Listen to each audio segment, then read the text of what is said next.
सामूहिक चेतना के माध्यम से विकास। भूमंडल पर बहुत सारे कैओस दिख रहा है आजकल। देशों के बीच, फैमिली, ह्यूमंस के बीच ये अव्यवस्था या गड़बड़ी बढ़ता जा रहा है, जैसे कि एक युद्ध का माहौल।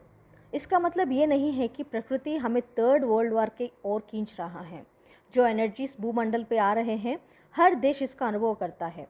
यहाँ इस धरती प्रक्षालन करने के लिए ये एनर्जीज या शक्तियाँ ज़रूरी हैं।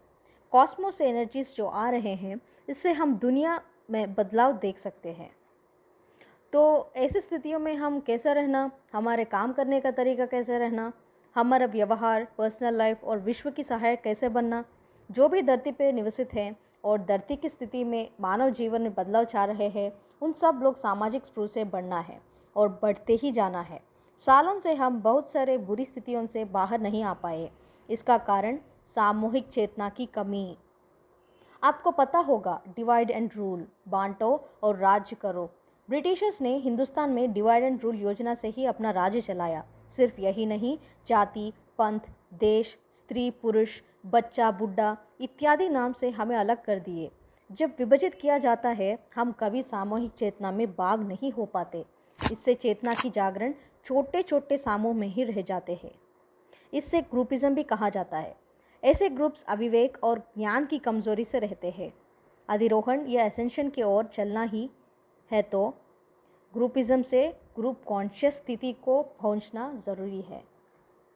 ग्रुप कॉन्शियस होने का मतलब है कि जिसका लक्ष्य एक ही है और इस लक्ष्य को सफल करने में दिन रात मेहनत करते हैं, तो ऐसे लक्ष्य तक पहुंचने के लिए मतभेदों को भूलकर एक साथ काम करना, इससे कहते हैं ग्रुप कॉन्शियसनेस। तुम उस ग्रुप से हो, मैं इस ग्रुप से हूँ, तुम्हारा और मेरा ग्रुप अलग है। आपके समूह में गलतियाँ होते रहते हैं, मेरे समूह में गलतियाँ नहीं होते हैं। गलतियाँ हमेशा होते रहते हैं क्योंकि परफेक्ट नाम का कोई चीज़ है ही नहीं। यही नहीं, विश्व में कहीं भी परफेक्शन नहीं होता है।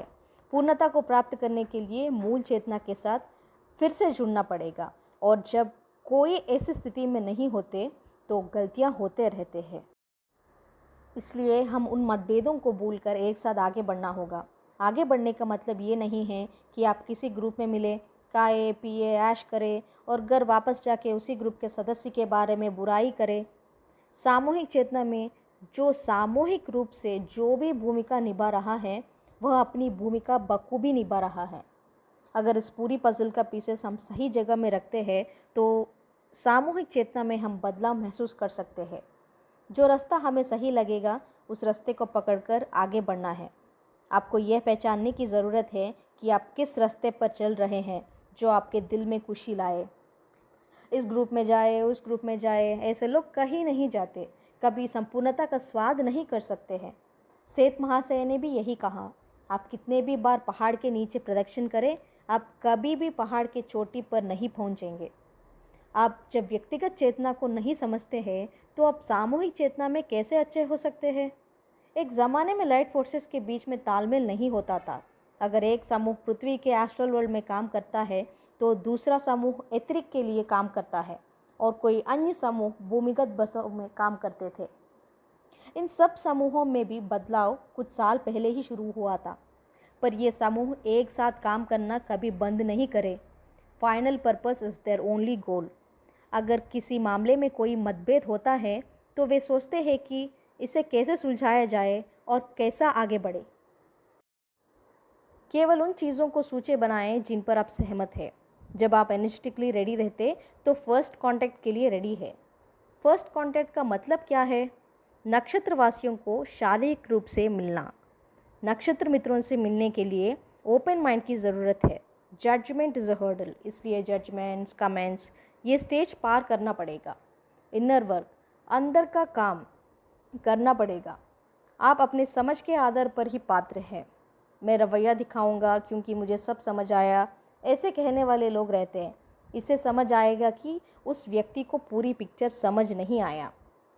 अक्सर व्यक्ति कभी भी वर्तमान में नहीं रहता। जब आप किसी भाव या विचार कहते हैं तो एक मिली सेकंड के पहले ही ये आपने सोच लिया था। एक सोच को मौखिक रूप से बताने के लिए एक मिली सेकंड या नैनो सेकंड का अंतर आ जाएगा। That means you are not in the present moment. विचार के माध्यम से संचार का अभ्यास करना पड़ेगा। आम भाषा में इसे टेलीपैथी कहते हैं। नक्षत्र मित्रों से कैसे मिले? आप हर रोज़ ध्यान करना पड़ेगा। अपने आप को पूरी तरह से समझना पड़ेगा।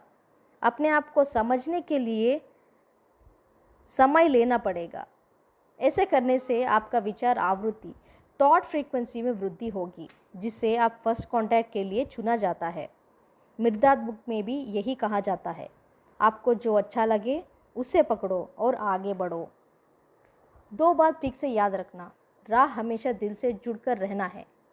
निरंतर वृद्धि होनी चाहिए। आत्मविकास से ही हम आगे बढ़ सकते हैं। जब भी आपको लगा कि आपके विकास नहीं हो रहा है, तो इसका मतलब है कि आप सही रास्ते पर चल नहीं रहे हैं। Trust the process, connect with your higher self. Higher self आपके मार्ग के और मार्गदर्शक करेगा। धन्यवाद।